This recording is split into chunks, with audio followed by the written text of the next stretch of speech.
Nanti kalau sudah semuanya hadir, tolong lakukan presensi dan di screenshot ya untuk bukti kita kehadiran dalam proses belajar mengajar ini.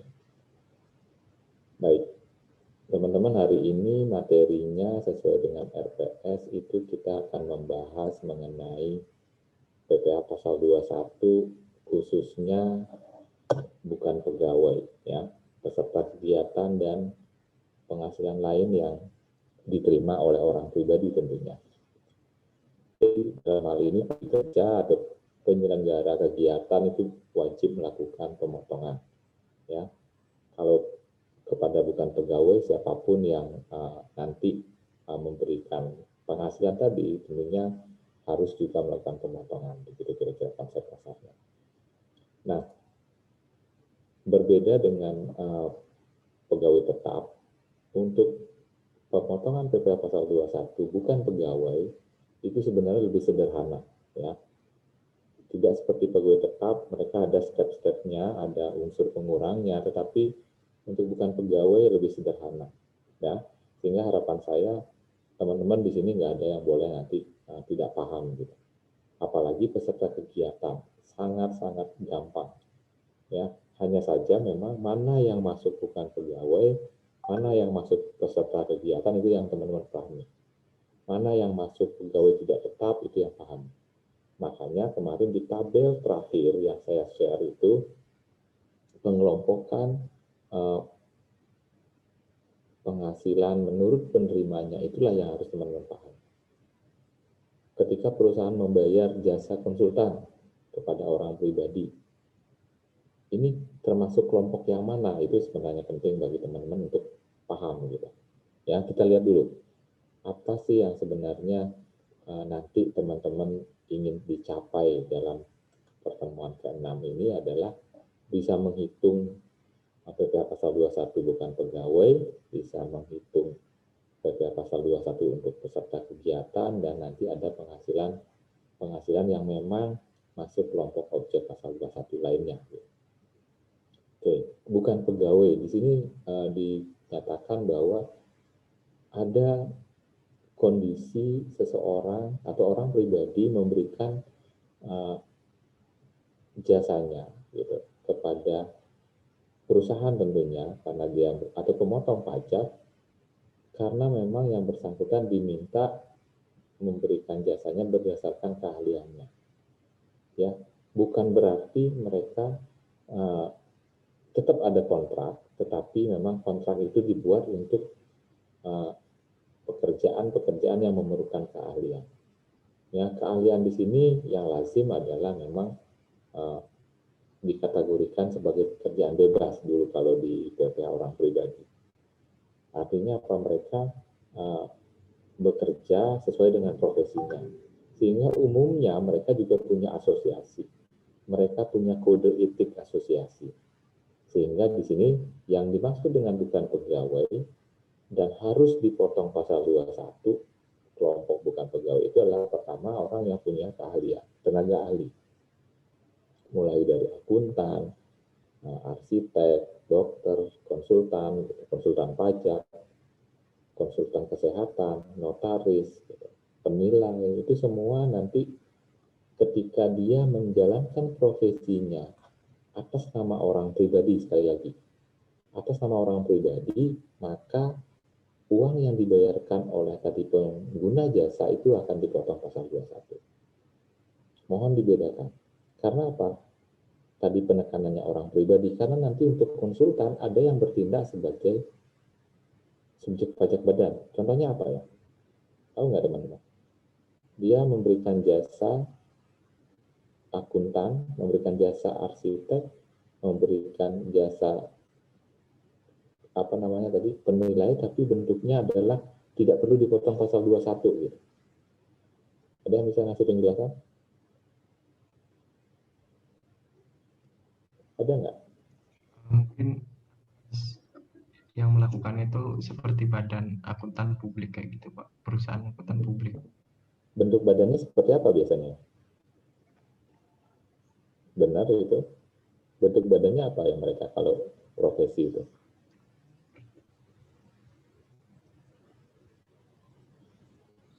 Pak.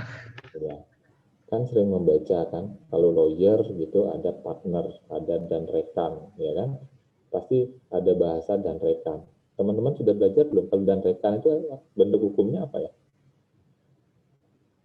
Kantor akuntan publik ABC dan rekan. Pernah mendengar nggak? Yang dimaksud dengan persekutuan waktu di PPH masih ingat nggak? Jadi umumnya mereka bentuknya persekutuan. Jadi orang-orang yang persekutuan perdata itu orang-orang yang punya profesi yang sama, yang berkumpul. Membentuklah mereka tadi persekutuan perdata. Ya, membentuklah mereka firma, yang mana mereka punya profesi yang sama, punya sama, dan mengatasi untuk profesinya. Makanya di belakangnya ini ada mereka. Berarti dia bergerak dalam hal ini menyelenggarakan bisnis pekerjaan bebasnya melalui subjek pajak badan. Tidak perlu dipotong, ya. Jadi sekali lagi hati-hati nanti. Biasanya ketika nanti setelah UTS kita belajar juga PPh pasal 23. Ketika misalkan ada di situ pembayaran jasa akuntan publik, kantor akuntan publik, ferry, dan rekan. Gitu. Teman-teman jangan potong pasal 21. Gitu. Ya, karena mereka menjalankan bisnisnya melalui persekutuan, melalui firma. Gitu. Ya, bisa membedakan ya di situ untuk tenaga ahli. Konsultan juga demikian, arsitek pun mungkin. Dia ketika memberikan jasanya bukan atas nama pribadi, tetapi atas nama tadi persekutuannya. Kemudian ada seniman, ya, pembawa acara, penyanyi itu semua nanti teman-teman harus dilihat kepada siapa atau bagaimana mereka menjalankan bisnisnya, apakah melalui bendera perusahaan yang dalam hal ini bentuknya badan hukum atau tidak, ya, manajemennya siapa gitu. Kadang-kadang kalau memang mereka berdiri sendiri artinya atas nama orang pribadi, tentunya boleh dilakukan pemotongan PPh pasal 21. Kenapa demikian? Lihat lagi gitu. Pengertian objek pasal PPh pasal 21 itu adalah memang pembayaran atau penghasilan yang diterima oleh orang pribadi dalam negeri, subjek pajak dalam negeri, orang pribadi yang tadi menerima penghasilan sehubungan dengan pekerjaan. Nah, itu nanti jangan sampai lupa.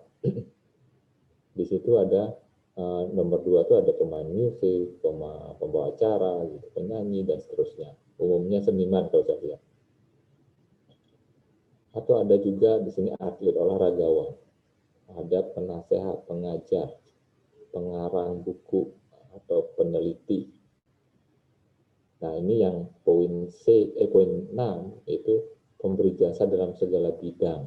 Nah, nanti di sini kadang-kadang dalam prakteknya bisa jadi ada sedikit perbedaan gitu. Karena apa? Karena pemberi jasa dalam segala bidang. Jadi orang pribadi memberikan jasa dalam bidang apapun bisa jadi dikategorikan sebagai objek pasal 21. Gitu. Nanti itu ada beberapa perbedaan persepsi biasanya di lapangan. Ya, ada agen iklan, kemudian pengawas proyek, pembawa pesanan, kemudian petugas dinas luar asuransi, kemudian juga ada menteri marketing. Nah, ini kira-kira 12 hal yang nanti masuk kategori bukan pegawai. Sehingga penghasilan yang diterima oleh orang pribadi yang melakukan jasa ini harusnya dipotong pasal 21. Itu ininya nanti identifikasinya. Jadi nanti teman-teman ketika akan menghitung PPh pasal 21 pastikan ini masuk kelompok yang mana. Pegawai tetap, pegawai tidak tetap, atau bukan pegawai. Nah, itu yang menjadi fokusnya. Setelah itu baru masukkan formula mana yang dipakai. Di dalam mekanisme pemotongan PPh pasal 21 untuk bukan pegawai ada 2 kelompok besar yang harus diperhatikan.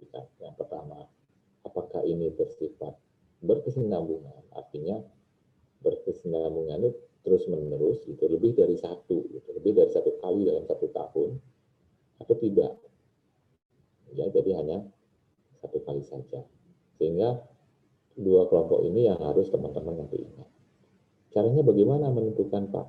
Cukup untuk sesuatu yang pertama kali, berarti dia akan cenderung tidak berkesinambungan. Atau untuk sesuatu yang memang kemungkinan besar dia hanya lakukan satu kali saja, gitu. Ya, nanti itu yang harus dibedakan. Kalau yang tidak berkesinambungan, itu cara menghitungnya simpel sekali. 50% kali bruto, kemudian kalau yang berkesinambungan ada unsur PTKP-nya. Ya, jadi ini yang nanti yang membedakan gitu kira-kira dasar pengenaan pajak. Hanya ada dua kelompok yang perlu diperhatikan. Ya, bagaimana membedakan ini, saya yakin sebagian sudah membaca. Ya, bahwa ketika dia tidak berkesinambungan, tentunya PTKP-nya tidak ada. Yang berkesinambungan berhak PTKP, tapi ada juga yang tidak berhak PTKP. Nah, bagaimana membedakan ini? Ya, sehingga di sini nanti teman-teman harus lebih sering gitu kira-kira melatih. Ya, yang berhak PTKP di bagian yang kuning ini dinyatakan memperoleh penghasilan hanya dari satu pemberi kerja, hanya dari satu pemotong pajak, dan mempunyai NPWP. Ya, dalam prakteknya gampang sekali. Bagaimana membuktikan dia hanya memperoleh satu penghasilan? Cukup dengan surat pernyataan. Jadi tidak perlu pemberi kerja mencari tahu gitu. Ketika dia sudah membuat pernyataan bahwa yang bersangkutan mempunyai satu penghasilan atau hanya dari satu hubungan kerja, cukup mereka sudah membuktikan bahwa mereka berhak atas PTKP. Ya, PTKP yang mana, Pak? Tentunya tetap PTKP pada awal tahun. Gitu kira-kira. Jadi bukan menjadi halangan nanti teman-teman itu. Ini ada beberapa syaratnya apabila mereka menggunakan jasa orang lain, kemudian menyerahkan barang atau jasa di sini, ya tentunya nanti akan dilakukan saling kurang gitu kira-kira. Ya, seperti di sini dokter gitu juga sama. Ya, ketika dokter di sini dicontohkan memperoleh penghasilan dari rumah sakit, tentunya ada biaya-biaya. Tapi sekali lagi konteksnya di sini dasar penghitungan adalah penghasilan bruto. Karena penghasilan bruto, maka biaya-biaya yang terjadi atau yang dipotong oleh jasa dokter itu tentunya harus dikembalikan dulu gitu kira-kira sebagai dasar penghitungan penghasilan brutonya. Nah, di sini di tabel ini menurut saya sudah cukup lengkap. Ya, bagaimana ketika dia berkesinambungan yang berhak PTKP 1 bulan. Dihitung kumulatif. Di minggu lalu saya sudah jelaskan bagaimana yang dimaksud dengan kumulatif. Ya. Di sini juga ada berkesinambungan tidak berhak PTKP. Kemudian tidak berkesinambungan. Kenapa nggak kumulatif, Pak? Tidak berkesinambungan. Kenapa kira-kira? Tidak berkesinambungan, kenapa tidak ada bahasa kumulatifnya?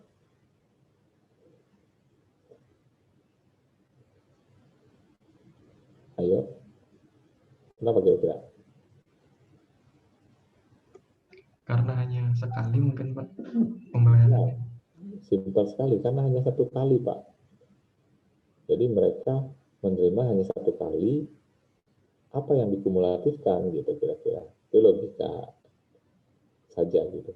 Berarti bisa jadi yang tidak berkesinambungan ini, kalau yang berkesinambungan hanya baru satu kali, penghitungannya kan sama gitu. Jadi yang biru dan orange ini sebenarnya kalau untuk pertama kali dia sama, gitu. Karena kumulatifnya sama dengan jumlah yang dia terima. Berarti yang berbeda hanya yang berhak PTKP dan tidak gitu.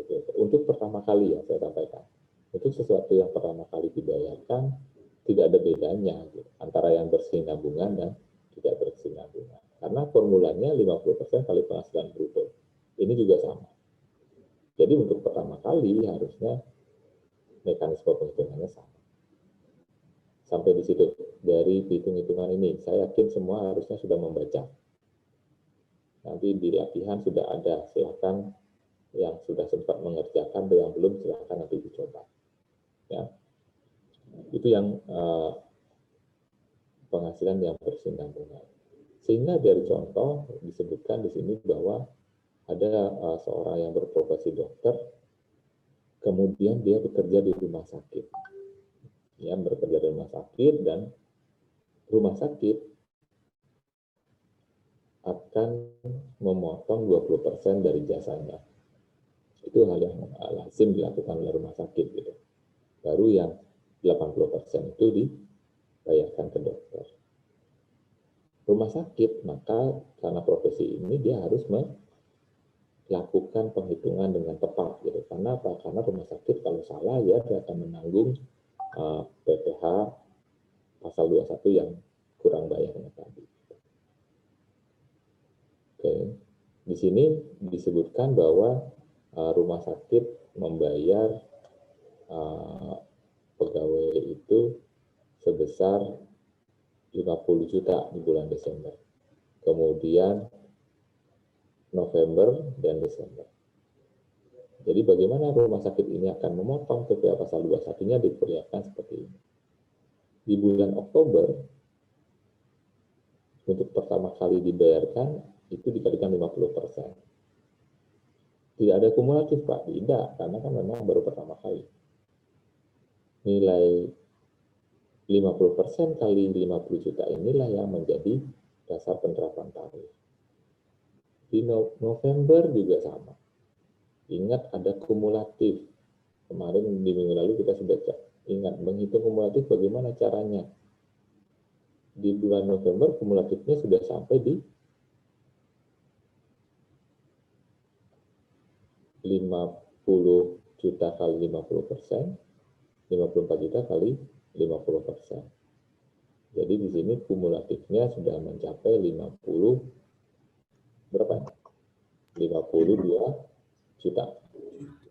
Ya, sehingga 52 juta ini kumulatifnya diterapkanlah tarif mulai dari lapisan yang pertama dan seterusnya. Jadi di sini sekali lagi hati-hati membaca kumulatif. Apa yang dikumulatifkan? Ya, yang dikumulatifkan adalah hasil setelah 50%. Sekali lagi, yang dikumulatifkan adalah hasil setelah dikalikan 50%. Dilihat di sini bukan 50 juta dan 54 yang dikumulasikan, tetapi dasar pengenaannya berapa di sini setelah dikalikan 50%. Ya, tarifnya seperti apa minggu lalu sudah kita bahas, silahkan nanti dicoba. Kemudian ada petugas dinas luar asuransi juga sama. Petugas dinas luar asuransi umumnya mereka hanya bekerja di satu perusahaan. Ya, profesi di petugas dinas luar ini umumnya mereka tidak bisa menjual produk lebih dari satu. Sehingga walaupun demikian, ya mereka juga harus tadi menambahkan informasi bahwa mereka tidak punya penghasilan, hanya mempunyai satu hubungan kerja. Untuk itu berlakulah formula PTKP bulanan. Ya, PTKP bulanan ini PTKP 1 tahun dibagi 12. Ini lebih mudah. Kalau kemarin PTKP harian dibagi 360 hari, sedangkan bulanan dibagi 12. Nah, di sini dengan penghasilan 50 juta di bulan Januari dikalikan 50%, itu 25 juta, dikurangi dengan PTKP 1 bulan. Diperoleh hasil 19.750. Ini adalah kumulatifnya, karena baru bulan pertama, maka kumulatifnya sama. Di bulan kedua dibayarkan 55 juta. Dikalikan 50%, dikurangi PTKP, ada angka 22 juta. Nah, 22 juta ini ditambah 19 juta, itu kumulatifnya 42 juta. Terus begitu. Inilah yang menjadi acuan nanti dalam menerapkan tarif sesuai dengan lapisannya. Lapisan pertama, kedua, ketiga, keempat. Dari hasil itu dijumlahkan, baru nanti diperoleh berapa dasar pengenaannya, berapa PPh pasal 21 yang terutang. Ya. Sampai di sini. Silakan, ada komentar?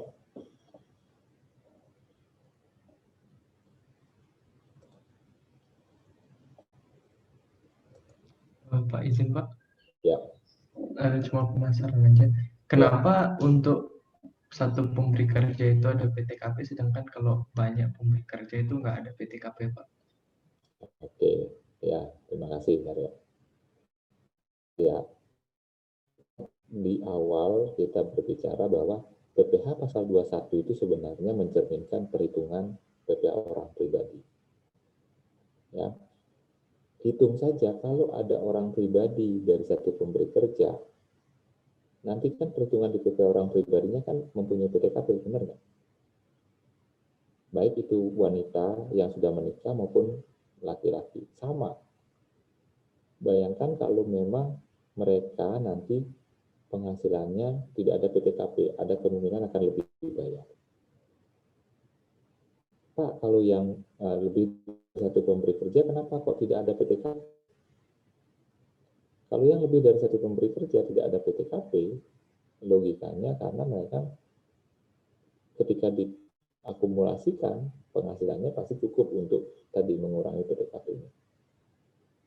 Jadi kalau dia, makanya nanti di contoh saya di latihan itu ada orang pribadi yang bekerja di 2 rumah sakit, saya contohkan. Untuk menjawab itu sebenarnya, kenapa dia tidak diberikan PTKP? Di situ ada pengaruh, pertama pengurang, yang kedua ada pengaruh lapisan tarif. Gitu. Itu kira-kira mungkin logikanya yang bisa. Kenapa yang satu pemberi kerja, satu bunga kerja diberikan PTKP dan tidak. Sekali lagi, pemotongan PPh pasal 21 itu adalah merupakan pembayaran di muka. Ya, yang mana kalau memang satu orang yang bekerja dengan satu pemberi kerja, itu seharusnya jumlah pajaknya nihil ataupun kurang bayar tidak terlalu banyak. Gitu. Itu pun kalau terjadi salah hitung. Itulah mengakibatkan secara umum orang pribadi dengan satu pemberi kerja kemungkinan kenapa nihil? Bukan berarti tidak bayar, tapi seluruh pajak terhutangnya sudah dipotong oleh pemberi kerja. Ya, misalkan saya sebagai pegawai PKN STAN diberikan gaji, maka semua gaji dan tunjangan setelah dihitung pajaknya itu akan mengakibatkan ada PPh yang harus dibayar. Nah, PPh terutang ini akan sama dengan yang dipotong perusahaan, gitu kira-kira ya.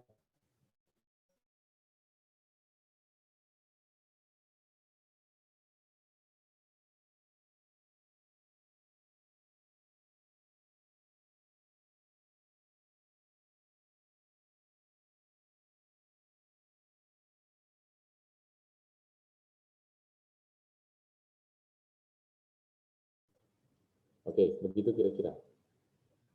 Mudah-mudahan jelas. Ada lagi?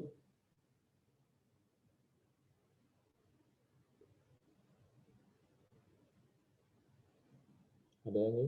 Selain itu?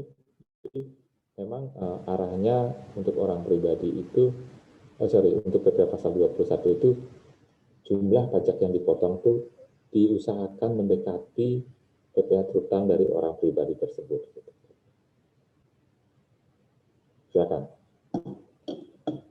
Kalau mundur lagi sedikit, sebelum tahun 2009, itu kalau orang pribadi dengan satu pemberi kerja itu tidak wajib SPT. Karena apa? Karena memang untuk menyederhanakan gitu kira-kira. Tapi tadi catatannya satu pemberi kerja. Nah ternyata itu mungkin tidak semua, sulit dikontrol. Makanya untuk meningkatkan pengawasan tadi, satu pemberi kerja pun sekarang wajib melaporkan SPT tahunan gitu supaya lebih adil. Walaupun nanti tadi kalau memang benar-benar dari satu pemberi kerja, mereka SPT-nya pasti jumlah PPh yang terutang akan sama dengan jumlah yang dipotong. Nah itu sebenarnya yang saya ingin tunjukkan juga di dalam PPh pasal 21 ini. Untuk dokter itu kenapa tambahkan perhitungan orang pribadi supaya teman-teman juga belajar gitu, mengkaitkan bagaimana kalau dokter itu melaporkan SPT-nya sudah semua dipotong PPh pasal 21 atas jasa dokter dari rumah sakit, bagaimana nanti dampaknya, itu nanti silahkan dicoba, karena itu masih banyak menurut saya potensinya nanti teman-teman dokter itu yang lebih dari satu pemberi kerja atau yang bekerja di satu rumah sakitnya memang kurang bayar gitu kira-kira, sehingga nanti bisa teman-teman lakukan edukasi, lakukan sosialisasi supaya potensi itu bisa diambil. Itu sih ya untuk yang bukan pegawai. Silakan, ada yang ingin disampaikan? Ya, mudah-mudahan jelas ya. Kemudian PPh pasal 21 selanjutnya adalah terkait dengan bukan pegawai yang seniman gitu. Kalau ini simpel sekali, ada orang yang diminta untuk bernyanyi gitu kira-kira, diberikan imbalan 120 juta. Berapa PPh pasal 21 yang harus dipotong? Ini tentunya diidentifikasi, oh mereka masuk kelompok yang mana gitu kira-kira. Kalau dia bernyanyi, dia adalah artis ya. Kalau artis tidak mungkin misalkan teman-teman rutin gitu, beda ya. Ini diundang satu kali berarti lebih cenderung dia masuk kepada penerima penghasilan yang tidak berkesinambungan ya, punya NPWP atau tidak. Kenapa ditanya NPWP? Karena memang terkait dengan penerapan tarifnya. Karena dia tidak berkesinambungan, formulanya adalah langsung kalikan 50%. Ya, ketemu nilai DPP-nya, diterapkanlah tarif. Nah, dalam hal ini 120 juta kali 50% hasilnya 60 juta. 60 juta itu diterapkan tarif progresif 5% kali 50 juta dan 15% kali 10 juta.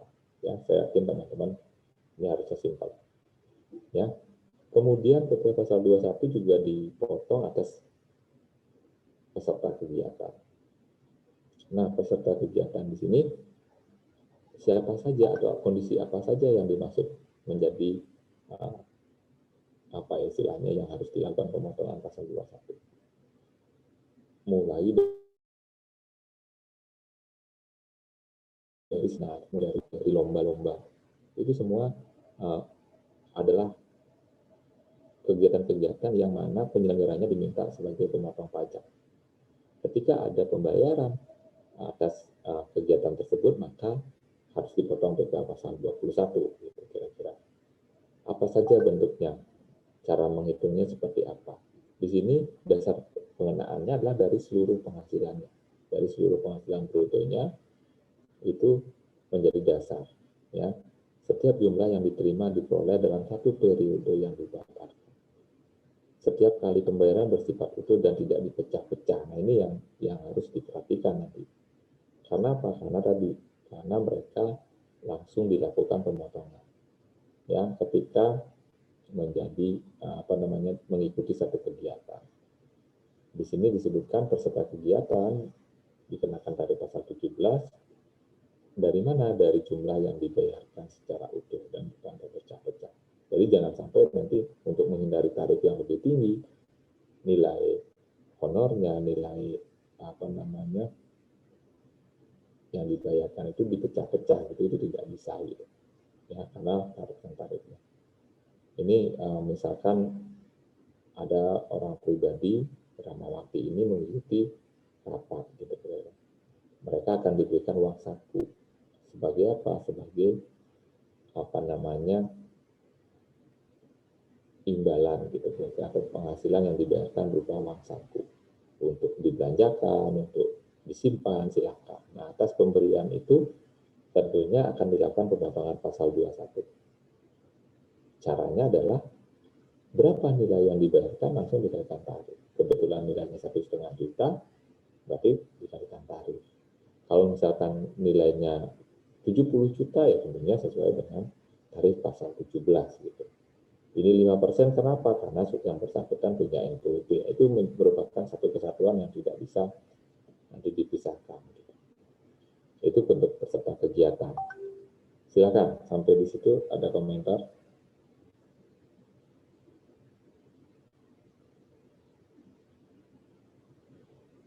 Ada komentar? Pak, Ya. kalau bayar dipecah-pecah gimana Pak? Nah, untuk pembayaran terpecah-pecah itu memang sulit ya, sulit dibuktikan. Tetapi ada aturan yang tidak tertulis sebenarnya. Yang dimaksud terpecah-pecah itu biasanya dilihat dalam 1 bulan saja. Ya, misalkan dibayar tadi uang saku tiap hari 1,5 juta. Hari pertama 1,5 juta, hari kedua 1,5 juta. Kalau mereka 5 hari berarti tinggal 1,5 dikalikan 5. Itulah basis pemotongannya dari total. Tetapi dalam 1 bulan. Karena kalau beda bulan akan sulit gitu, karena mereka tidak ada kumulatif itu untuk pemberian honorer di di beda bulan gitu. Untuk bulan Maret dia dibayar totalnya 10 juta. Ya, nanti dia di bulan Mei ikut lagi rapat, dapat lagi 10 juta. Ya, tetap dihitung dengan tarif 5% begitu. Karena apa? Karena tidak ada kumulatif di situ. Itu mohon hati-hati. Tapi yang tidak terpecah-pecah itu mungkin kalau nominalnya lebih besar lah misalnya. 1 bulan mereka ikut rapat, diberikanlah uang saku kurang lebih misalkan per minggu 5 juta gitu kira-kira. Jadi minggu kedua ada lagi misalkan. Itu tentunya jangan sampai untuk menghindari misalnya totalnya 70 juta. Untuk menghindari tarif yang lebih tinggi, mereka bagi 20 juta, 20 juta, 20 juta, dan terakhir 10 juta misalkan. Nah, itu terpecah-pecah. Jadi memang harus dilihat dalam 1 bulan itu berapa total yang diterima itu dulu. Kalau begitu rugi dong Pak negara. Tidak, sekali lagi tidak rugi. Sekali lagi itu bagi si pemberi penghasilan atau si penyelenggara nggak ada masalah mereka memotong 5%. Sepanjang tadi bukan nilai yang terpecah-pecah. Nanti kekurangannya di mana? Kekurangannya akan dibayar oleh si orang pribadi tersebut, gitu kira-kira. Jadi bukan sesuatu yang merugikan harusnya.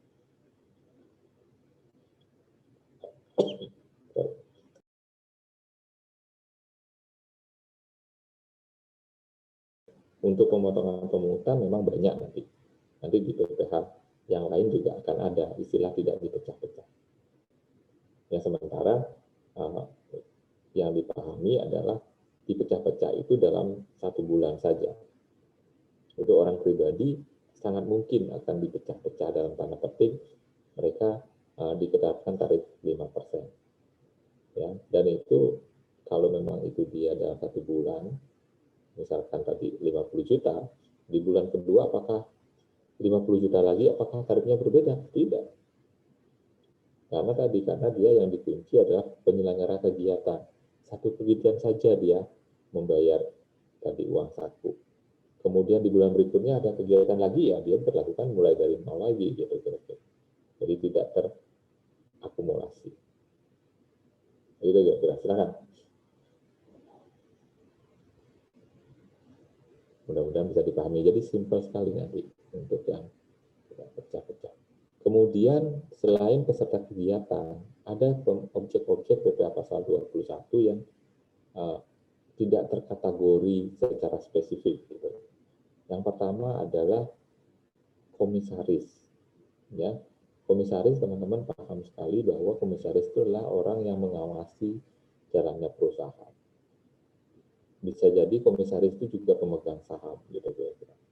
Nah, perusahaan dalam kondisi tertentu biasanya memberikan honorarium atau imbalan kepada komisaris. Ada yang bersifat teratur setiap bulan, ada yang tidak. Tetapi komisaris ini bukan pegawai, ya, tidak masuk kategori pegawai karena dia adalah orang yang melakukan pengawasan, di atasnya direksi, gitu kira-kira. Sehingga atas imbalan atau honor yang diberikan kepada komisaris yang tidak merupakan pegawai tetap, sekali lagi, tidak pegawai tetap, maka imbalan itu langsung dikalikan tarif 17, pasal 17. Ya, ketika dicontoh saya sudah di latihan saya sudah tunjukkan komisaris menerima imbalan 100 juta di bulan Januari. Ya. Di bulan Maret 150 juta. Di bulan Mei 100 juta gitu kira-kira. Maka nilai 100 juta, 150 dan 100 juta di bulan Mei itu diakumulasikan, dikumulatifkan. Minggu lalu kalau nggak salah sudah kita bahas. Jadi kumulatif dia untuk pembayaran kepada komisaris ini. Begitu juga kepada mantan pegawai. Jadi teman-teman pahami bahwa ada istilah mantan. Berarti apa? Berarti dia saat ini bukan pegawai perusahaan itu. Ya. Tapi dia menerima imbalan. Imbalan apa Pak? Biasanya umumnya adalah bonus gitu kira-kira. Misalkan hari ini bulan Mei, untuk BUMN, untuk perusahaan-perusahaan tertentu, bisa jadi di bulan Mei ini akan dibayarkan bonus. Nah, bonus atau di jasa produksi, kantin, itu umumnya dibayarkan berdasarkan hasil kinerja tahun lalu. Jadi bonus hari ini di bulan Mei itu basis atau dasar pembayarannya itu adalah bagaimana kinerja performa pegawai di tahun 2020 gitu kira-kira. Sehingga kalau ada orang yang sudah resign, ada orang yang sudah keluar dari perusahaan, tetap diberikan gitu. Itu bentuk keadilannya. Nah, untuk kondisi begitu, maka seseorang ini sudah tidak menjadi atau tidak statusnya sebagai pegawai, tapi tetap bisa menerima bonus. Kalau itu yang terjadi, maka atas bonus, atas jasa produksi yang diterima itu dihitung dengan yang hijau ini, tarif pasal 17 dari penghasilan bruto dan kumulatif. Terakumulasi dalam 1 tahun ya. Pak, kalau bonusnya 300 juta, dibayarkan 100. Tentunya pembayaran 100 yang pertama akan berbeda pajaknya dengan pembayaran 100 yang kedua dan 100 yang ketiga. Ya, itu mengenai mantan pegawai. Demikian juga untuk peserta program pensiun. Maksudnya gimana Pak? Untuk peserta program pensiun, saya misalkan peserta program pensiun. Jadi setiap bulan perusahaan membayar iuran pensiun. Nah, iuran pensiun itu bisa diambil, saya lupa, setelah 10 tahun atau berapa ada jangka waktunya. Boleh diambil, walaupun saya belum pensiun. Gitu. Tetapi tentunya tidak semua bisa diambil. Karena pensiun itu kan seperti tabungan ya, yang dikelola oleh dana pensiun yang disahkan oleh Menteri Keuangan. Nah, ketika pegawai yang belum pensiun, baru usia 40 tahun, baru usia 45 tahun, mengambil uang tadi, uang pensiunnya, manfaat pensiunnya diambil 100 juta, 200 juta, karena apa? Karena kebutuhan misalkan renovasi rumah, kebutuhan anak sekolah, itu sah-sah saja. Maka uang pensiun tadi yang ditarik tadi itu akan dipotong pajak dengan cara ini. Kalau teman-teman masih ingat, di awal-awal kita menghitung pasal 21, saya jelaskan bahwa kenapa iuran pensiun tidak dikenakan pajak, kan begitu. Kenapa iuran pensiun yang dibayar perusahaan tidak dikenakan pajak? Sehingga tidak dianggap sebagai penghasilan atau bukan objek pasal 21.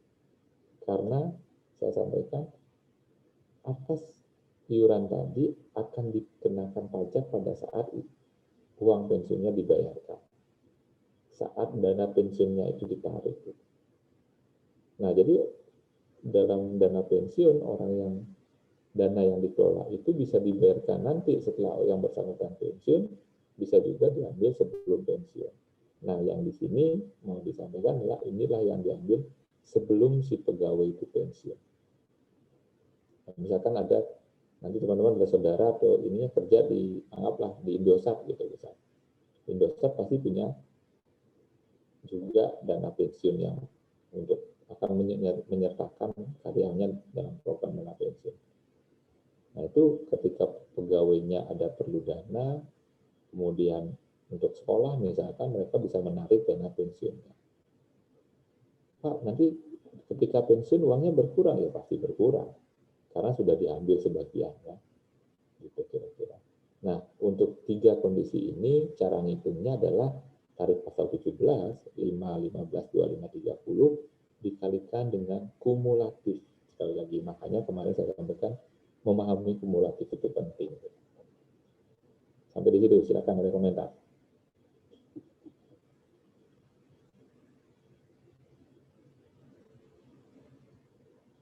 Tidak ada? Berarti sudah clear semua, nanti tinggal latihan saja ya. Ini cara menghitungnya. Dia dibayarkan honorarium 50 juta, 60 juta, dan 55 juta gitu kepada komisaris. Berarti ini dikumulatifkan, sama dengan tadi penarikan uang pensiun, sama dengan pembayaran bonus tantim kepada mantan pegawai. Berarti 50 juta, kumulatifnya 50 juta. 60 juta, kumulatifnya 110. Ya, 55 juta, tarifnya 165. Ingat bahwa yang dikalikan tarif adalah penghasilan brutonya. Ya, 50 juta kali 5%. 60 juta kali nih, 60 juta kali 15%. 55 kali 15%. Kalau ada lagi di bawahnya, di bulan Desember dibayar 100 juta, berapa pajaknya? Di bawah ini, di bulan Desember dibayar 100 juta. Berapa kira-kira pajak yang 25, Pak. 25 apa? 25% tarifnya. Kenapa 25%? Karena kumulatifnya melebihi 250 juta, Pak. Oke. Nanti sama dengan cara yang kemarin dibagi. Kemarin dibagi nggak? Dibagi, Pak. Ada yang dikenakan tarif 15%, ada yang tarif 25%. Ya. Jadi dibagi, itu jangan sampai lupa.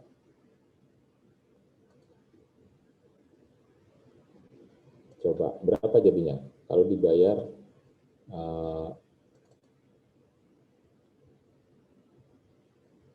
100 juta. Tadi kumulatifnya berapa? Yang tadi kumulatifnya 165 juta ya. Silakan yang lain menghitung berapa harusnya dia dipotong di bulan Desember kalau memang dia dibayarkan lagi di bulan Desember.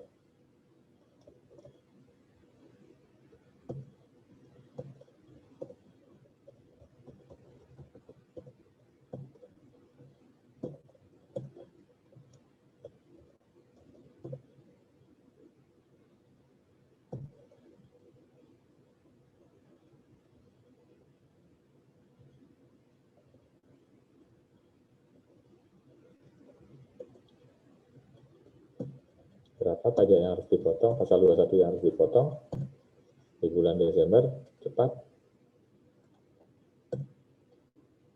16.500.000, Pak. 16.500.000. 16 juta. 500. Oke, sudah ketemu semua? Sudah ketemu semua menghitung 16.500.000? Jadi nanti untuk yang belum, dari 105 IP berapa itu?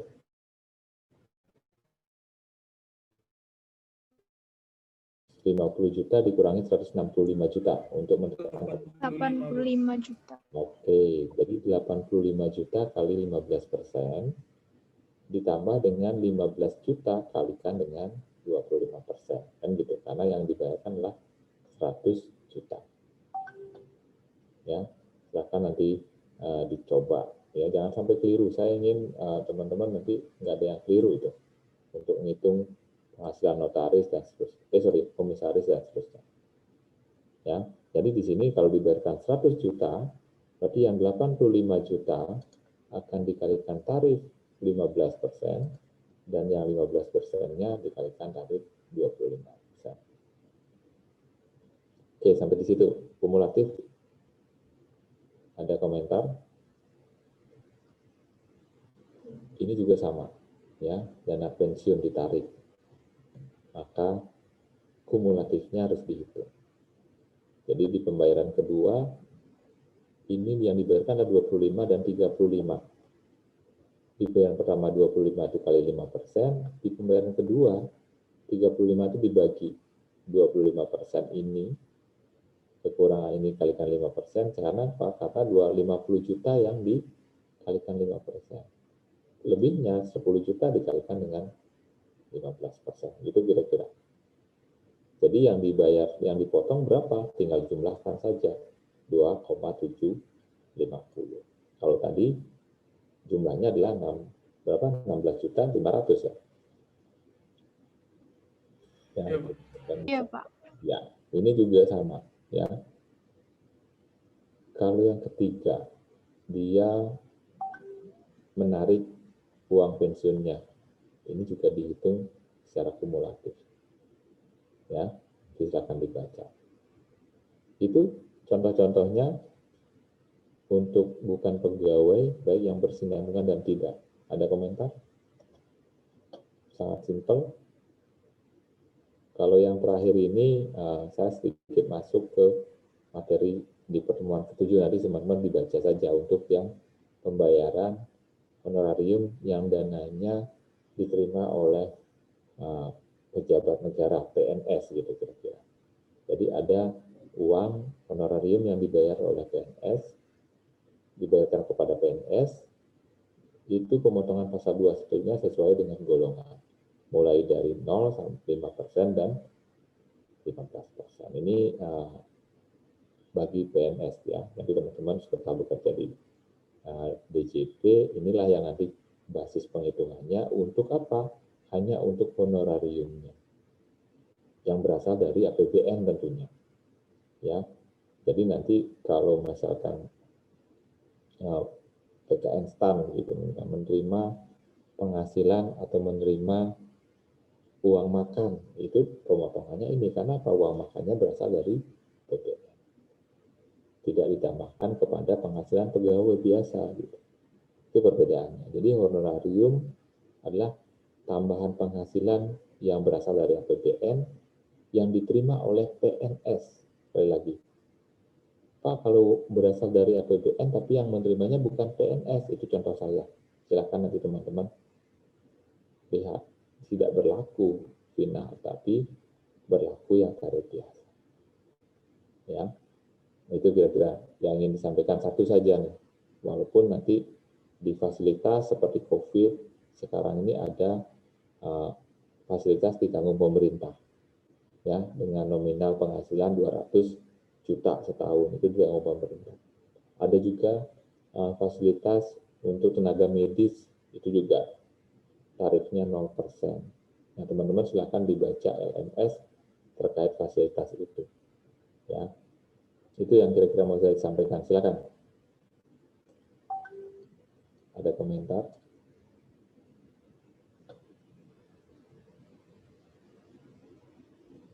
Tidak ada.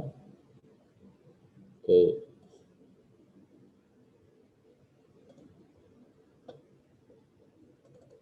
Apakah ada yang sudah mengerjakan latihan hari ini? Belum, Pak. Kuliah tadi, Pak. Oke. Belum, Pak. Ya, nggak apa-apa. Karena memang materi hari ini sedikit. Silahkan 5 menit pertama kerjakan dulu nomor 1. Semua mengerjakan nomor 1. dengan mengikuti tadi, ya. Kelompoknya, oke, sebelum saya lupa, bisa juga dipakai formula yang di pertemuan mana kemarin, yang menyatakan bahwa kelompok penghasilan untuk peserta kegiatan bukan pegawai harusnya lebih sederhana. Ya, nomor 1, silakan. Nanti untuk menjawabnya saya minta salah satu nanti untuk menghitung. Silakan, ini ada waktu 5 menit, silakan dikerjakan sampai 11.32 ya, silakan dikerjakan.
Sudah selesai menghitungnya? Siapa yang mau share?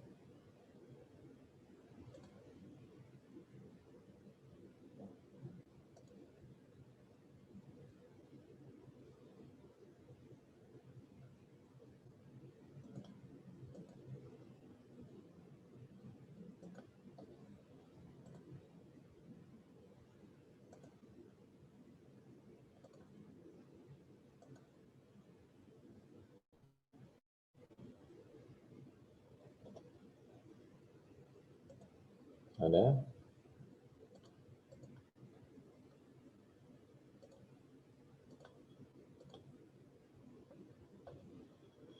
Muhammad Haris Hidar, coba berapa hasilnya?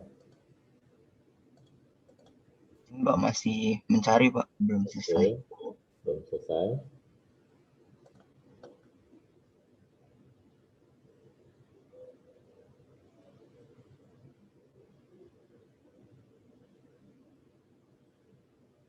Paulus Beni, udah belum?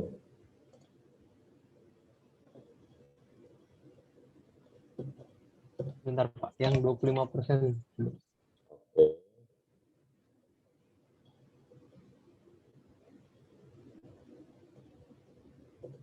Yang lain yang sudah silakan nanti di-share ya.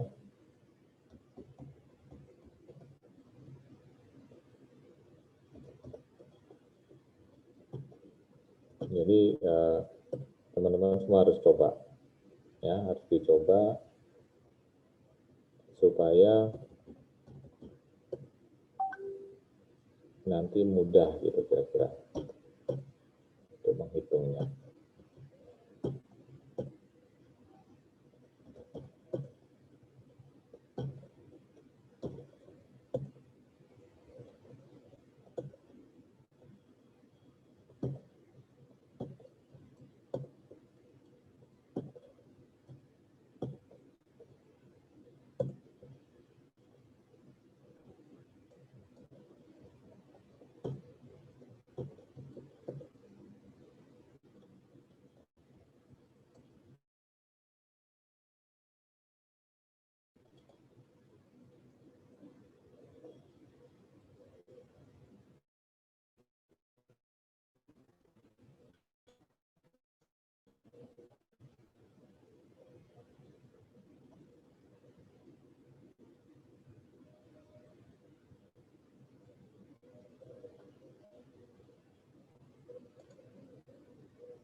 Via Sarsadila, silakan. Berapa hasilnya? Untuk pembayaran pertama berapa? Pembayaran kedua berapa? Untuk pembayaran pertama itu 2.500.000 Pak. Yang kedua, maaf. Untuk yang pertama itu kan 100 juta Pak. Itu karena 50 jutanya dikali 5%, kemudian 50 juta keduanya dikali 15%. Jadi pembayarannya itu sebesar 10 juta. Kemudian untuk yang selanjutnya itu 275 juta. Itu yang 200 jutanya dikali 15%. Maaf Pak, kayaknya saya salah hitung deh Pak. Nggak apa-apa, kan namanya mencoba. Terus bagaimana? 200 jutanya dikali 15%, kemudian 75 jutanya dikali 25%. Jadi hasilnya itu 38.750.000. Kalau ditambahin sama penghasilannya tadi, itu hasilnya jadi 58.750.000. Pak. Jadi dibayangkan bahwa ini adalah pembayaran yang terpisah ya. Jadi dibayar pertama 100 juta, berapa dana pensiun harus memotong. Dibayar kedua 275, berapa yang dipotong. Itu kira-kira supaya tidak bingung nanti. Ingat formulanya adalah kumulatif. Gitu. Oke, bagus. Silakan, yang lain punya pendapat berbeda, silakan. Terima kasih. Ya, yang lain siapa ya nih? Yang coba The Guiding Hero. Silakan The Guiding Hero, hasilnya seperti apa?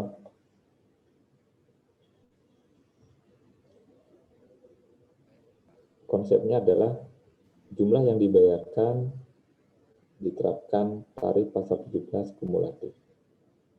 Artinya di dalam 1 tahun pajak 2021 misalkan berapa kali dibayarkan itu diakumulasikan untuk menerapkan tarifnya. Silakan. Ada Gading? Oke, silakan Gading.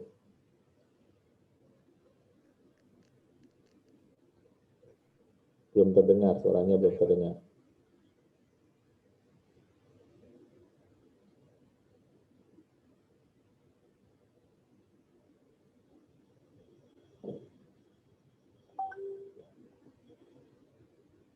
Oke, jadi bermasalah ya, kendala ya. Kok suaranya nggak terdengar? Coba nada Safa. Berapa PPh yang pasal 21 yang harus dipotong di pembayaran pertama dan berapa yang dipotong pembayaran kedua? Silakan. Baik Pak, itu kan ada 2 kali penarikan. Yang pertama itu 100 juta. Jadi yang pertama itu yang 50 juta itu dikali tarif 5%. Dikali tarif 5% dapat 2.500.000. Kemudian yang kedua, yang penarikan yang pertama tadi 100 juta, sisanya 50 juta itu dikali tarif 15%. Dapat 7.500.000. Jadi di penarikan yang pertama itu PPh 21 yang dipotong itu adalah sebesar 10 juta, Pak. Oke, bagus. Terus yang kedua?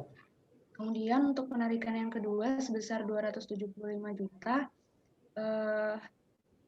Penghasilan brutonya yang pertama itu 150 juta dikalikan tarif 15% dapat 22.500.000. Kemudian sisanya 125 juta dikalikan tarif 25% dapat 31.250.000. Total di total 53.750.000, Pak. Jadi kesimpulannya untuk pembayaran pertama dipotongnya 10 juta gitu ya. Di pembayaran kedua dipotong berapa? Yang pembayaran kedua 53.750.000. juta. Nah, bayangkan teman-teman ketika dibayar 100 juta, dia hanya dipotong 10 juta. Ketika dibayar jual lebih besar, 275, dia dipotong hampir 50 juta gitu kira-kira. Nah, inilah nanti bagaimana dampaknya ketika itu tidak melakukan pemotongan dengan benar. Gitu. Karena masih ada juga yang memulai dari 5% lagi dan seterusnya. Itu semua ada kaitannya dengan nanti PPh orang pribadi. Oke, saya mau dengar satu lagi. Jadi berbeda hitungannya soalnya. Ya, yang mana menerjemahkan pasal 17 dikalikan dengan kumulatif. Oke, coba Yuni Paramita. Seperti apa hasilnya? Yang penarikan pertama itu kan 100 juta. Ya. Kemudian PPh terutangnya 5% dikalikan 50 itu 2,5 juta. Kemudian yang 50 berikutnya itu masuk ke lapisan tarif kedua 15%. Sehingga untuk penarikan yang pertama itu PPh terutangnya 10 juta. Kemudian untuk penarikan yang kedua itu 275 juta. Itu karena tadi lapisan tarif kedua yang 15% itu udah dikalikan 50, sehingga di lapisan tarif kedua untuk penarikan yang kedua ini 15% dikalikan 150. Kemudian yang sisanya 125 masuk ke lapisan tarif ketiga yaitu 25%. Sehingga hasilnya 53.750 untuk penarikan yang kedua. Ya, Terima kasih. Ya, itu teman-teman sudah bisa melihat seperti apa nanti menghitung ya PPh untuk komisaris, penarikan dana pensiun yang dijelaskan. Jadi nanti dalam mengerjakan atau dalam melakukan pengawasan, ingat bahwa kalau berbicara kumulatif, maka ada yang diakumulasikan, gitu. Ya, ada yang diakumulasikan. Di sini kumulatifnya adalah 100, sedangkan di bawahnya ini adalah kumulatifnya 375. Ya, sorry, supaya tidak bingung.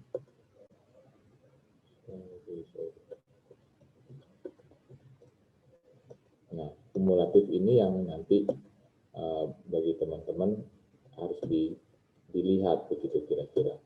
Jangan sampai nanti kurang pas. Di sini istilahnya kumulatif. Ya, di sini yang nilai dibayar. Dibayar. Jadi yang dibagi itu adalah berapa yang dibayar, itulah yang didistribusikan. Ini DPP-nya, penerapan tarifnya. Ya, jadi yang 100 juta tadi sudah benar sekali. Kemudian yang tahap kedua, kenapa hanya 150 Pak? Karena memang lapisan ini sudah dipakai 50 jutanya dengan tarif 15%, maka kekurangannya hanya 150 juta. Nah, ingat bahwa lapisan tarif itu ini 5% ya, 0 sampai 50 juta. Kemudian di sini 50 juta atau misalnya ini 50 juta, ini 200 juta, 250 juta, ada juga lebih dari 500 juta. Sorry. Ini juga ada yang pernah menanyakan. Sehingga memang lapisan tarif itu ini kan ini yang 250 juta kan begitu. Ini yang paling sering penerapan tarif khususnya untuk apa namanya orang pribadi di ini tertentu, dia sering kurang pas gitu ini dalam menerapkan tarif. Tapi kalau teman-teman sebagai jurusan pajak tidak boleh keliru ya. Inilah 250 juta sehingga jadi tarifnya adalah 5%, 15%, 25%, dan 30%. Ini yang nanti akan dilakukan. Ya. Ini yang dilakukan, nanti teman-teman juga sudah bisa menghitung. 50 juta, jadi sampai mana nanti kalau kumulatif? Kalau ini masalahnya kumulatif istilahnya. Tinggal diterapkan saja tarifnya di mana. Kalau memang hanya sampai 50 juta pertama, ya sudah, nanti teman-teman kalikan tarif yang 50 juta. Kalau dia nanti kelebihannya, kalikan tarif yang 15%. Gitu. Jadi dengan begitu dibuat tabel ini mudah-mudahan tidak ada kebingungan. Ya, saya harap semuanya benar kalau seperti ini pertanyaannya. Silakan ada komentar.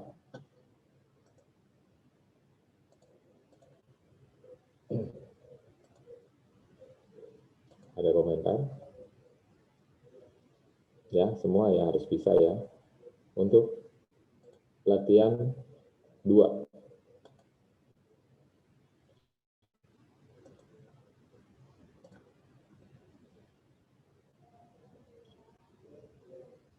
Ini juga bukan sesuatu yang sulit. Silakan dihitung.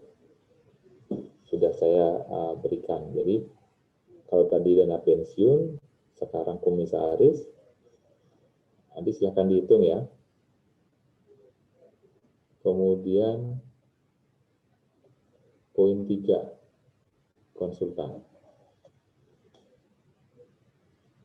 Silakan 2 dan 3 dikerjakan. Waktunya 10 menit lah, ya, sampai 11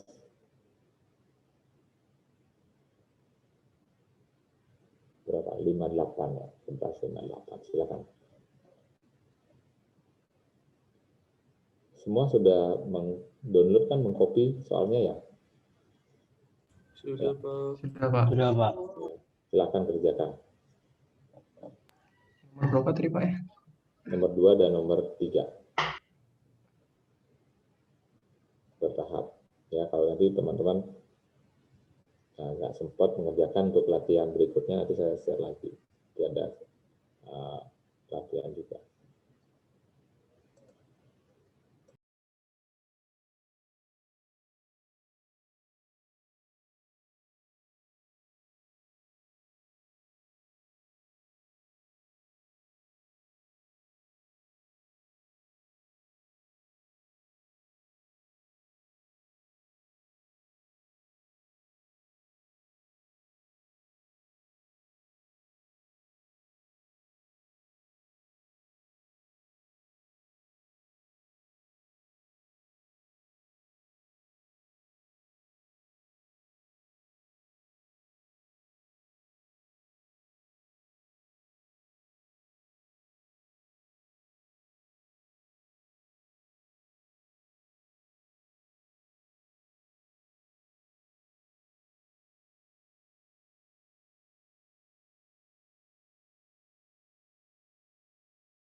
Silakan di-share, siapa yang bersedia volunteer share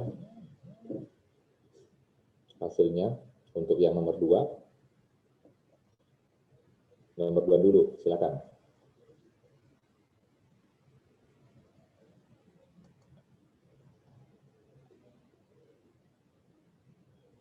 Hanya perlu ketelitian nomor 2.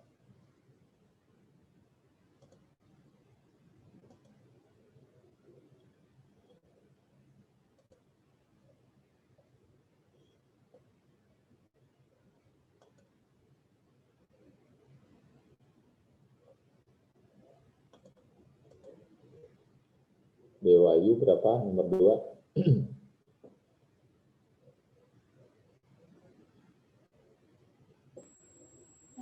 Apakah suara saya terdengar, Pak? Terdengar, silakan. Nomor 2 berapa hasilnya?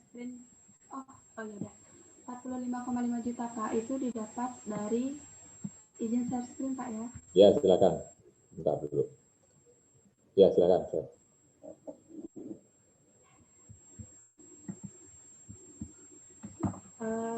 Jadi yang nomor 2, pada bulan Januari diperoleh penghasilan sebanyak 70 juta. Nah, karena dihitung akumulatif, maka kita 50 jutanya kita kalikan dulu dengan 5%. Didapat hasilnya 2.500.000, kemudian sisanya yaitu 70 juta dikurangi 50 juta dikali dengan 15%. Didapat hasilnya 3 juta. Kemudian pada bulan April diperoleh penghasilan sebanyak 75 juta. Kita kalikan saja langsung dengan 15%. Karena apa? Ketika 75 juta ditambahkan dengan 70 juta, itu masih di bawah 250 juta. Jadi dikalikan langsung dengan 15%. Kemudian pada bulan Agustus yaitu 80 juta. Nah, ini masih di bawah 250 juta. Ketika kita menghitung semuanya ini. Coba ya, sama dengan sum 70 ditambah 75 ditambah 80 adalah 225 juta. Jadi 80 juta ini kita langsung kalikan saja dengan 15%. Didapat hasilnya yaitu 12 juta. Kemudian yang 77 juta untuk penghasilan bulan Desember, kita pertama menghitung sisanya ini. Tadi kan 225 juta. Nah, untuk dikalikan 15% masih sisa nih 25 juta. Jadi ini seperti ini penghitungannya. D2 itu yaitu 250 juta dikurangi 70 juta, 75 juta, 80 juta, kan 25 juta, baru dikalikan dengan 15%. Itu didapat 3.750.000. Nah, sisanya ini kemudian dari 250 juta untuk mencari sisanya atau kelebihannya itu kan sum semuanya ini, ya. Kemudian dikurangi 250 juta, kemudian dikali dengan 25%, jadinya didapat 13 juta teman-teman. Nah, untuk total PPh 21 semuanya kita tinggal jumlahkan aja sum. Ini dari 2.500.000 sampai 13 juta ini dapat 45.500.000. Sekian, terima kasih. Oke, ya, terima kasih Dewayu. Nanti tolong diingat ya untuk semua, ini bahwa PPh pasal 21 itu terutamanya di setiap bulan. Ada SPT setiap bulannya. Jadi nanti yang pertama, nanti tolong ditambahkan, di sini kan kertasnya cepat nih berapa yang dipotong. Nanti dalam menjawab atau dalam pas evaluasi, tolong tunjukkan lagi satu kolom berapa akumulasinya. Itu yang pertama. Ya. Yang kedua adalah jumlah yang dipotong itu harus setiap bulan. Jadi di bulan Januari berapa yang dipotong, di Februari berapa begitu. Jadi memang betul jumlahnya, tetapi dalam penyajiannya karena pasal 21 itu bersifat massa, artinya bersifat bulanan, pelaporannya sebaiknya memang dibuat per bulan, ya. Jadi akumulasi, karena kumulatif itu supaya terlihat juga akumulasinya, dibuat kumulatif, kemudian jumlah yang dipotong per setiap bulan. Oke, bagus ya. Tinggal ditambahkan nanti Dewayu berikutnya untuk yang nomor 3, silakan. Ada yang ini bisa sharing. Terima kasih tadi. Pak, izin bertanya Pak. Oh ya, silakan. Untuk tadi kan katanya dibuatnya per bulan gitu Pak ya. Ya. Terus untuk kayak soal yang satu itu kan pembayarannya 2 kali tapi dalam 1 bulan. Berarti itu Ya. nanti dibuat 1 bulan aja Pak ya? 1 bulan, ya. Kalau yang dalam 1 bulan. Tetapi kan tadi untuk menunjukkan pada saat pembayaran pertama berapa, pembayaran kedua berapa, nanti pelaporannya 1 kali, nanti dia bisa dilakukan gitu. Karena apa? Karena tadi dipotongnya setiap bulan. Ya, dilakukan pemotongan setiap bulannya, itu kira-kira untuk SPP. Benar, seperti itu Arya. Ada lagi? Yang perlu diingat adalah kumulatifnya itu adalah kumulatifnya berlaku 1 tahun, 1 Januari sampai 31 Desember, sedangkan ketika lewat tahun dia sudah tidak berlaku kumulatif, jadi mulai dari awal lagi gitu. Ya. Di soal nomor 3, silakan yang sudah. Ini nomor 3, dia posisinya kemarin tadi yang kita bahas terkait dengan yang bukan pegawai. Konsepnya kurang lebih sama. Tentukan dulu ini berkesinambungan atau tidak. Setelah berkesinambungan, dia berhak PTKP atau tidak. Ya. Hanya ingin Kaista, silakan nomor 3 Kaista. Share screen. Maaf Pak, ini masih dikerjain Pak. Oh, belum selesai.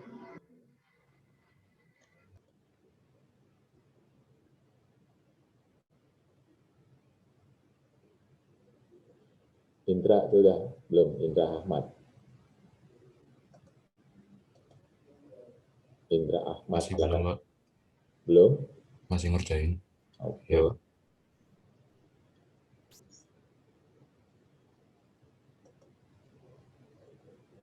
Ya, kerjakan dulu untuk yang nomor 3. Jadi nanti untuk yang nomor 3, jangan lupa bahwa yang dikumulatifkan adalah setelah dikalikan.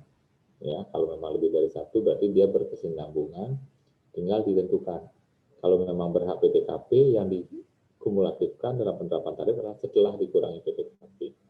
Kalau yang tidak dikurangi PTKP juga sama, yang dikalikan dalam atau menjadi acuan dalam penerapan tarif adalah nilai setelah dikalikan 50%-nya.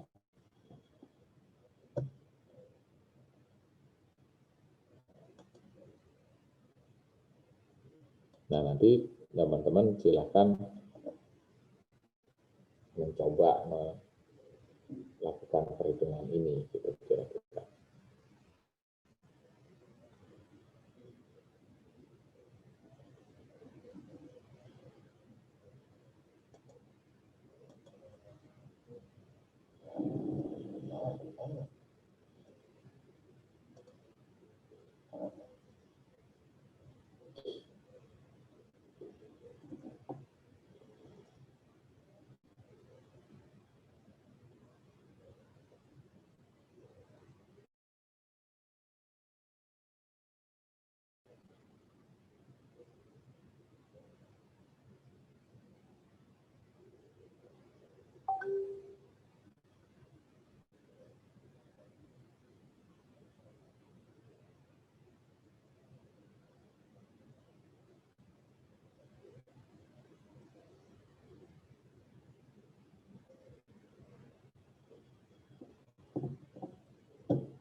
Adam, sudah Adam? Sudah Pak, tapi saya ngerjainnya di tulis tangan Pak, soalnya Excelnya agak gimana Nggak gitu. apa-apa, nggak apa-apa. Nggak bisa di itu. Dibacain aja nggak apa-apa Pak. Iya, dibacakan saja.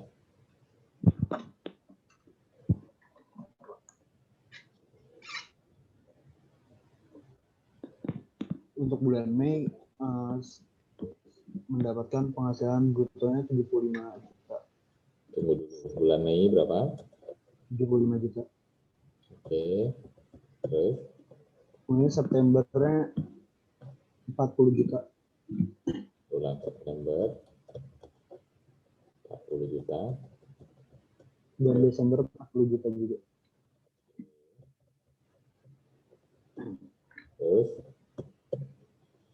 Terus pakai ini Pak, 50% PH bruto. Yang mana? Yang dikali 50% Pak. Oke, semuanya dikalikan 50%. Iya. Kemudian lalu dapat PTKP. Dapat PTKP berapa? Kalau per bulan jadi 5.250. 75? Kalau per bulan jadi 5.250 Pak. 5.250.000. Begitu? Iya.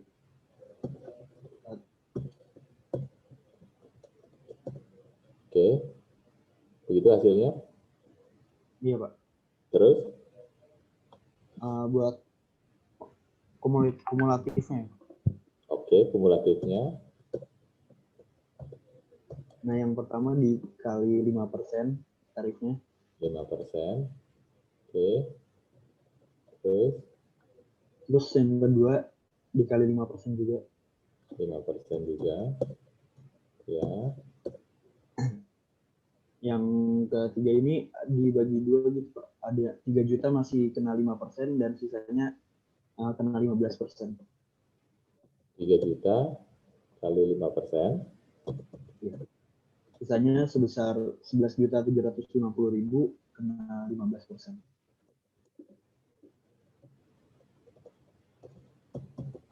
Nah, begitu ya. Nah, 15% Pak. Oh ya, sorry. Bentar.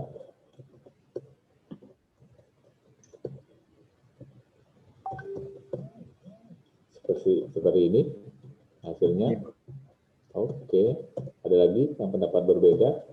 Kenapa di ini dapat PTKP? Pertanyaan saya. Kenapa ada?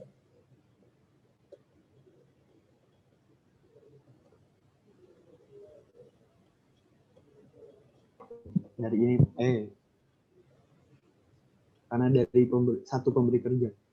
Karena dari satu pemberi kerja. Satu pemberi kerja. Oke.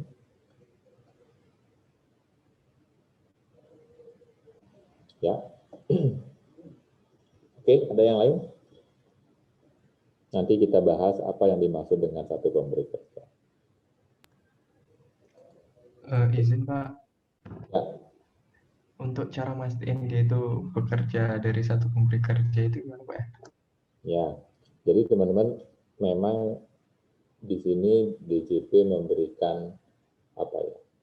Ada semacam ruang gitu kira-kira seperti yang di awal tadi saya sampaikan, tujuannya memberikan PTKP ini adalah untuk jangan sampai orang pribadi tersebut SPT-nya lebih bayar. Pemberi kerja tentunya tidak serta-merta tahu, oh saya membayar jasa konsultan, saya membayar akuntan, dia satu pemberi kerja apa tidak. Tadi di slide dinyatakan bahwa mempunyai satu hubungan kerja gitu. Logikanya kalau dia statusnya atau profesinya adalah akuntan publik, orang yang konsultan misalkan gitu, tidak mungkin dia hanya kontrak dengan satu, itu kira-kira logikanya. Tidak mungkin dia akan hanya kontrak dengan satu klien gitu kira-kira. Karena apa? Karena profesi ini tidak mensyaratkan itu. Sehingga memang untuk contoh hitungan kita yang nomor 3 ini, kalau dia profesinya akuntan, itu masih lebih mendekati ke arah dia tidak berhak PTKP. Karena apa? Karena dari sisi dari sisi bisnis alamnya, normalnya itu memang mereka tidak mungkin hanya satu klien, satu perusahaan yang membayarkan gitu. Itu yang dimaksud. Jadi kalau kita kaitkan dengan PT Logika ini, bahwa harusnya dia memotong PPh 21 berkesinambungan dan tidak berhak PTKP. Karena apa? Karena tadi saudara Freddy ini seorang akuntan, dia tidak mungkin hanya mempunyai klien satu saja gitu PT Logika. Kalau seperti itu sulit Pak dalam penerapannya. Oleh karena itu, dalam penerapannya dibuat hanya satu syarat. Syaratnya adalah saudara Pak Freddy ini harus membuat pernyataan bahwa dia hanya mempunyai satu hubungan kerja. Itu kira-kira kalau PT Logika menerima surat pernyataan itu boleh menghitung seperti ini. Jadi dengan syarat itu hanya satu syaratnya, dia membuat pernyataan, ya. Di dalam latihan, di dalam ilustrasi biasanya kalau ada syarat dia menulis bahwa membuat surat pernyataan hanya mempunyai satu hubungan kerja atau satu pemberi kerja, maka hitungan ini menjadi benar. Ya, itu. Kalau kasus yang nomor 3 sebenarnya ini tidak ada. PTK tidak diberikan. Jadi ini kosong gitu kira-kira. Sehingga kalau itu kosong, penggunaan tarifnya pun berbeda. Ya, penggunaan tarifnya menjadi berbeda gitu kira-kira. Tapi alasan Anda sudah tepat tadi. Itu kenapa penting sekali nanti memberikan alasan. Ya, memberikan alasan kenapa ini dikalikan, ini enggak gitu kira-kira.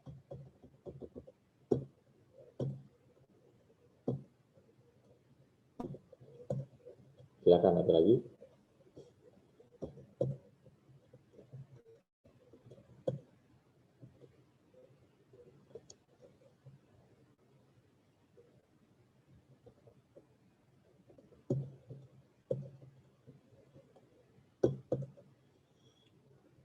Ya, begitu sehingga nanti hasil perhitungannya akan menjadi berbeda gitu. Ya, tapi bagus. Nanti dalam evaluasi saya hanya mau melihat alasannya apa gitu.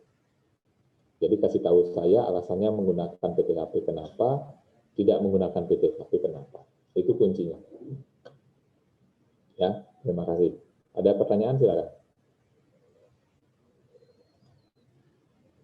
Untuk menghitung latihan di nomor 3.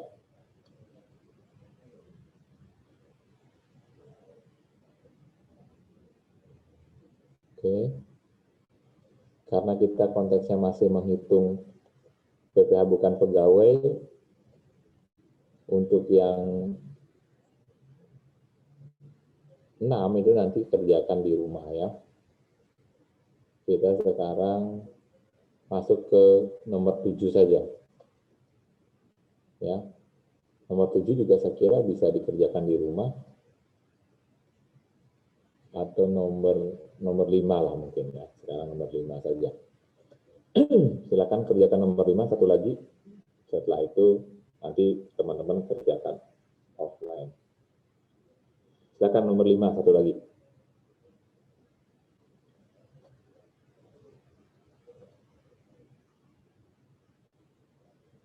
Kalau nomor 4 terkait sedikit ya.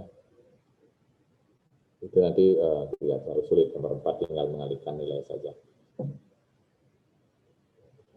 Silakan berapa? 15 menit lah dikerjakan nomor 5 ya.